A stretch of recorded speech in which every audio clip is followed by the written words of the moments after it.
Good afternoon. Thank you all for joining us for the Fire Department's annual 4th of July Safety Awareness Press Conference. We do have a number of city representatives today just to go over with residents to make sure you have a fun and safe holiday and to be sure that you're aware of the safety with fireworks.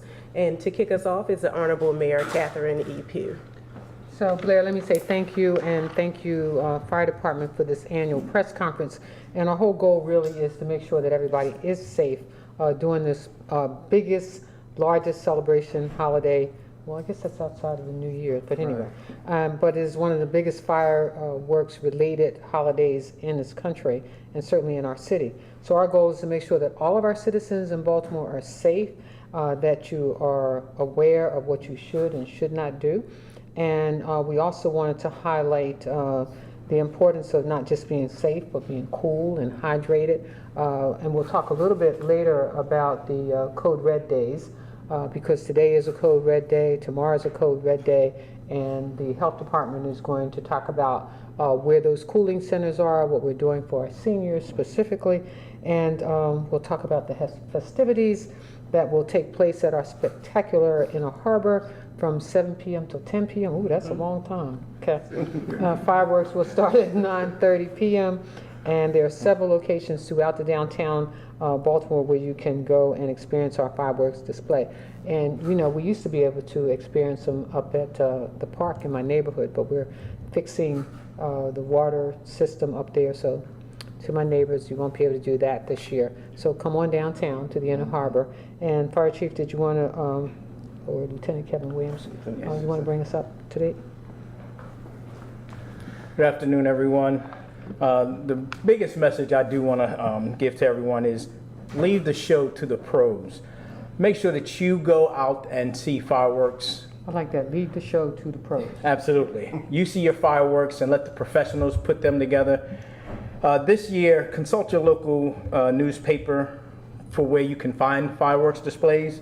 Consider safer alternatives if you want your children or others involved, glow sticks and things like that. Also, observe the state and local laws. Fireworks are illegal in Baltimore City. That's very important to know. Once again, fireworks are illegal in Baltimore City. I want to repeat that again. One more time? Absolutely. Observe the state and local laws. Fireworks are illegal in Baltimore City. Also, keep children away from fireworks. It is critical that you keep young people away from these fireworks. Most of all, they aren't pros, you aren't pros, and we just need to have experts doing these fireworks. And the point to that is that we don't want to see children in emergency rooms because of the illegal use and burns and so forth that can take place as a result of it. Absolutely. If they are found, especially by children or others, please advise your children. Never allow children, first of all, to handle fireworks, including sparklers. Never attempt to alter or modify a relit firework. Never point a firework or throw it at anyone. Never pick up a spent or unexploded firework. Never hold a lit firework in your hand. And never forget to hold, or never forget you can be held legally and financially responsible for injuries if you conduct your own kind of firework display. Fireworks cause life-changing injuries. There are no safe fireworks. Once again, there are no safe fireworks. Some of the facts I want to get through real quick is many fireworks are explosives. Sparklers can reach temperatures of well over 2,000 degrees. Wow. Hotter than a blowtorch. Wow. Thousands of firework injuries were treated in the U.S. hospitals, hospital emergency rooms, often leading to permanent damage to eyes, hands, and other body parts. Over 50% of fireworks injuries occur to people under the age of 20. So what are the fixes that we can do for these? First of all, if you are injured or burned, cool that injury with cool water, not cold, but cool water to stop that burning process. Remove all the clothing and jewelry from the injuries. Cover the area with a dry, clean sheet or loose bandages, and of course, seek medical attention immediately. And that's all I have for you. Thank you very much. Chief, did you want to add anything?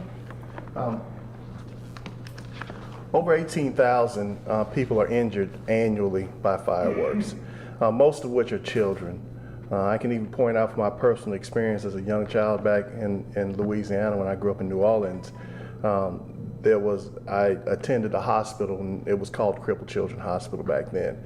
And laying next to me in the bed was a young boy who lost 4 of his fingers on one hand because of fireworks. Fireworks are very serious. My first investigation as a fire investigator had to do with a child that discarded a sparkler. Just like Lieutenant Williams said, they get up to 2,000 degrees. Even when they look like they're not hot anymore, they're still hot. He threw it in a trash can and set his house on fire. So I want people to be very careful. There's no such thing as safe fireworks. And I love the motto, leave the shows to the pros. And I would encourage everyone to, Baltimore City puts on one of the most amazing fireworks shows in the country. And we'd just like for you to come down and enjoy that. Thank you, Thank you. ma'am. I'm going to call on Jennifer Martin. She's the Director of the Office of Public Health to talk about preparedness and response.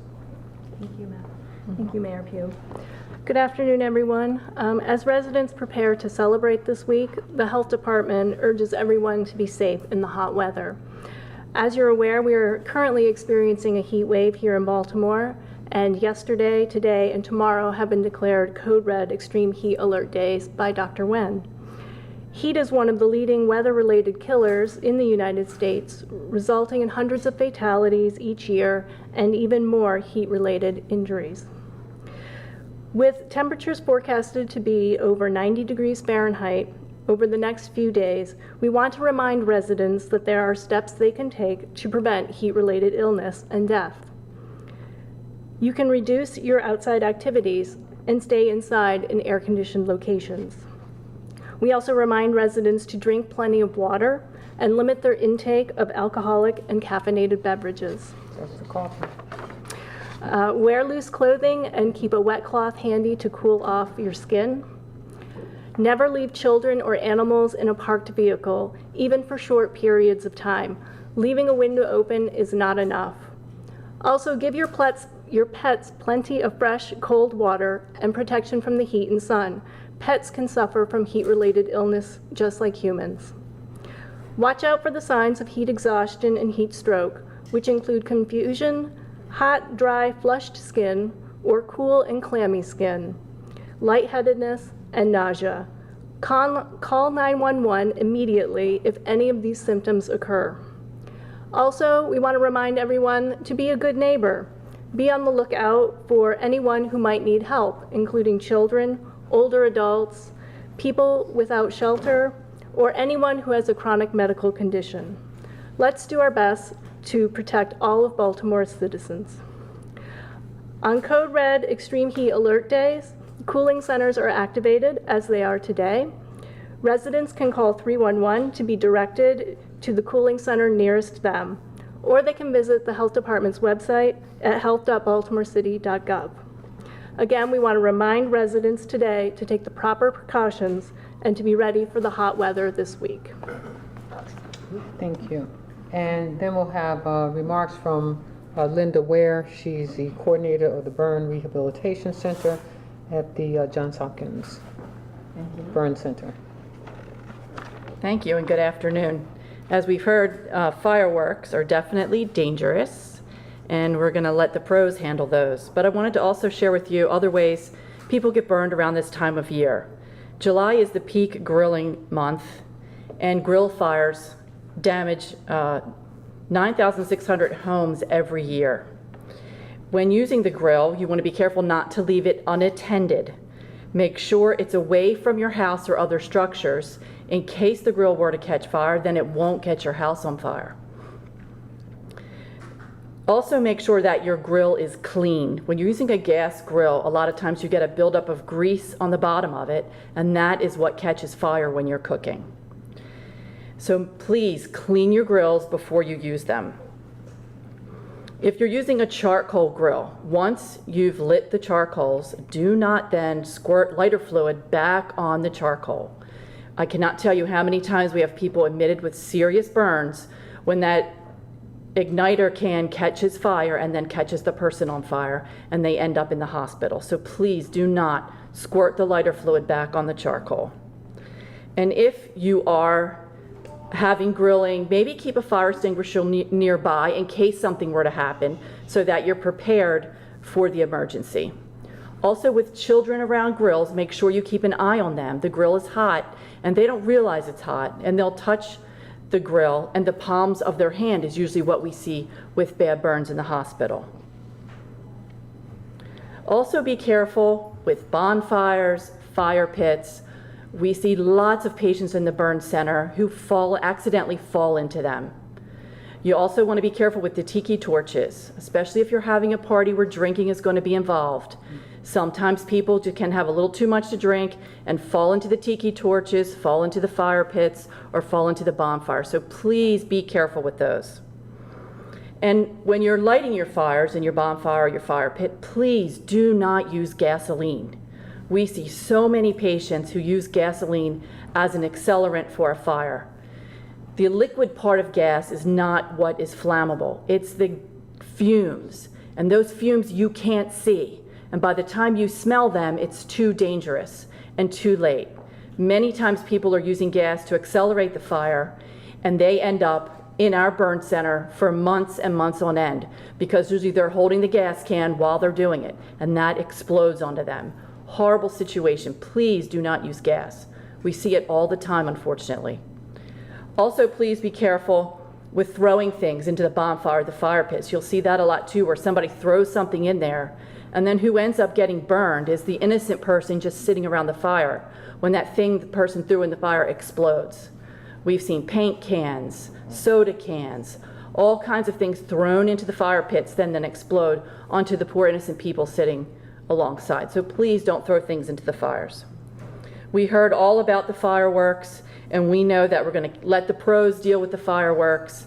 So please be careful. On the 4th of July, fireworks is the #1 cause of fires throughout the U.S. So please be careful. And for those of you who are mowing lawns in this extremely hot weather, if your lawnmower runs out of gasoline, you need to let it cool before you then go reload it with gas or refill it with gas. We see a lot of people, again, with those explosions when they're pouring the gas into a hot mower. So please, just take, 30-minute break, let things cool off, and then go back to mowing your lawn. And for those of you who are using boats, my boater friends, when you're filling your boat with gas, make sure your blowers are on. This is for inboard motors. You want to make sure you keep your blowers on. And what that does is it gets rid of the fumes. Every year around this time of year, we'll get a group of people who are happy, can't wait to go out boating, and instead of going out boating, they end up in the hospital with a boat explosion because someone forgot to turn the blowers on while they were filling with gas. So please be careful with that. Also, around this time of year, we get lots of afternoon thunderstorms. So be safe with lightning. And if it ever happens that the power lines come down, please do not touch the power lines. It is rare that someone survives touching a power line and ending up with a high voltage injury. So please do not touch down lines. And if you do get injured, please make sure that you call 911 or go to your local emergency room, and know that if you do get injured, you have one of the best burn centers in the world, Johns Hopkins Burn Center, here to treat you. Hopefully you never have to see me there at the hospital. So stay safe. Thank you. Thank you. Again, let me just say the message is let's leave the fireworks to the pros. We've got a great fireworks show down at the Inner Harbor. Our fireworks show will take off at 9:30. It will last up until 10 p.m. People will start gathering at the harbor around 7 p.m. Great places around the city to see the fireworks. And let me just remind you again that it is a code red day today and tomorrow. You can go to the health department's website and get all of those cooling centers. I can tell you that the Mayor's Office of Human Services Community Action Partnership opened up, I believe it is 6 centers, several centers around the city that open up from 8:30 to 4:30 p.m., including the Northeast Community Action Partnership Center. Again, these are listed on the Health Department's website: the Southern Community Action Partnership Center, the Northwest Community Action Partnership Center, and the Southeast Community Action Partnership Center. And the Health Department and CARE also opened up the following senior centers, which includes the Waxter Center, the Oliver Center, the Sandtown Winchester Center, the Midtown Center, the John Booth Center, and the Zeta Center. All of those are open, but again, for further and in-depth information, you can go to the Health Department's website. We want to have a safe and happy 4th of July. We hope everybody enjoys themselves, but more importantly, let's stay cool, let's stay safe, and I hope you go to the Health Department's website and get all the information that you need. Thank you all. Thank you.